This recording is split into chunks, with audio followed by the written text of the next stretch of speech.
अगर उनके दल के अगर कोई भी नेता अगर बिहारियों के बारे में कुछ बोले हैं बिहार यूपी के लोगों के लिए तो बहुत निंदा करने वाली बात है। ये बात अगर वो बोलते कि कुछ विशेष जाति के लोग ही नाला साफ कर रहे हैं तो एक बात होती कि भाई एक विशेष जाति के लोग ही क्यों नाला साफ कर रहे हैं, लेकिन उनका कहना अगर बिहार और यूपी के लोग आके हमारे यहाँ इस तरह का काम करते हैं तो ये निंदनीय है। इस तरह के बयान से दूसरे राज्यों के नेताओं को चाहे कोई दल में हो बचना चाहिए। खेल पॉलिसी हम लोगों ने लाया, अब उसमें से जो लोग मेडल लाए हैं उनको अब नौकरियां मिल रही है। पॉलिसी भी आएगी तो बहुत लोगों को फायदा होगा। इसके बाद आईटी पॉलिसी है आपका, ये सारे टूरिज्म पॉलिसी जो है, ये सारी चीज़ें हम लोग ला रहे हैं। नमस्कार, आप लाइव बिहार देख रहे हैं। मैं हूँ राजमोहन तिवारी।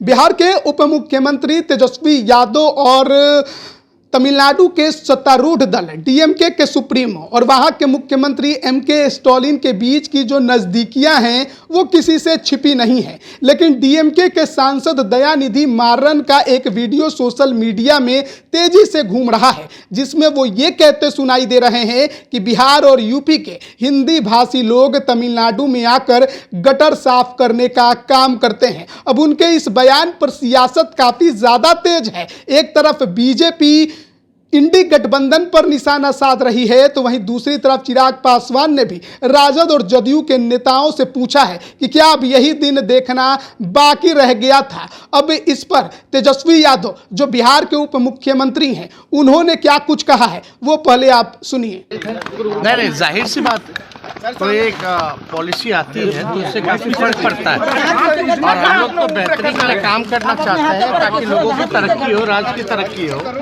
और जो अपॉर्चुनिटी जो है केवल बाहर ही ना मिले, अपने देश में भी, अपने राज्य में भी मिले। इसके लिए हम लोग सब लोग हमारी सरकार नीतीश जी के नेतृत्व में हर एक दिशा में, हर एक क्षेत्र में हम लोग काम कर रहे हैं, हर लोगों के लिए काम कर रहे हैं, तो इससे काफ़ी फायदा होगा। अब आप सोचिए जो खेल पॉलिसी हम लोगों ने लाया, अब उसमें से जो लोग मेडल लाए हैं उनको अब नौकरियां मिल रही है। वीडियो लेवल पे मिल रहा है, डीएसपी लेवल पे है, इंस्पेक्टर लेवल पे, तो समझिए अधिकारी बन रहे हैं। तो इस तरह से तो लोगों को फायदा हुआ ही है।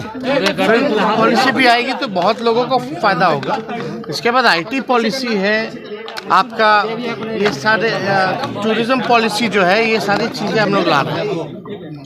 तो आप लोगों का सवाल है कि भाई जो तमिलनाडु के जो नेता ने जो बात कही, पहली बात तो जो करुणानिधि जी की जो पार्टी है डीएमके पार्टी सामाजिक न्याय में विश्वास रखती है। अगर उनके दल के अगर कोई भी नेता अगर बिहारियों के बारे में कुछ बोले हैं बिहार यूपी के लोगों के लिए तो बहुत निंदा करने वाली बात है।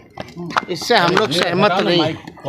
बिहार और यूपी के लोगों को जो मजदूर हैं पूरे देश में जो है मांग उठती है, लोग डिमांड करते हैं। अगर वो ना जाए तो उनकी ज़िंदगी जो है ठप हो जाएगी दूसरे राज्यों में, और ये बात जो है लोगों को समझना चाहिए। लेकिन इस तरह का अगर बयान आया है तो इसकी हम निंदा करते हैं।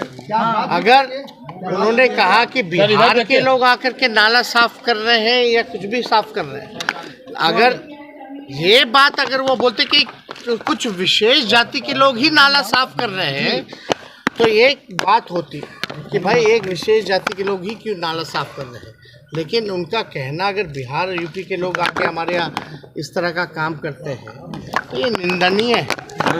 इसलिए हम सब लोग जो है इसकी निंदा करते हैं और इस तरह के बयान से दूसरे राज्यों के नेताओं को चाहे कोई दल में हो बचना चाहिए। ये देश एक देश है, हर एक प्रांत के लिए हम बिहार के लोग दूसरे राज्यों के लोगों के सम्मान करें और हम अपेक्षा भी करते हैं कि दूसरे राज्य के जो लोग हैं बिहार और यूपी का भी सम्मान करें। इस तरह की बात नहीं होनी चाहिए। तो अभी आपने सुना बिहार के उप मुख्यमंत्री तेजस्वी यादव को, जो कि बिहार में कई योजनाओं को लेकर भी अपनी बात रख रहे थे, फिल्म पॉलिसी और खेलकूद पर भी। लेकिन इसके अलावा जिस तरीके से डीएमके सांसद का बयान आया उस पर भी उन्होंने साफ तौर पर कहा है कि वो इस बयान की निंदा करते हैं। लेकिन दयानिधि मारन के इस बयान के बाद विपक्षी गठबंधन गठबंधन जो INDIA है उसको लेकर लगातार NDA के तरफ से निशाना साधा जा रहा है और कहा जा रहा है कि ये कोई पहली बार नहीं है, इसके पहले भी कई दफ़ा इसी प्रकार से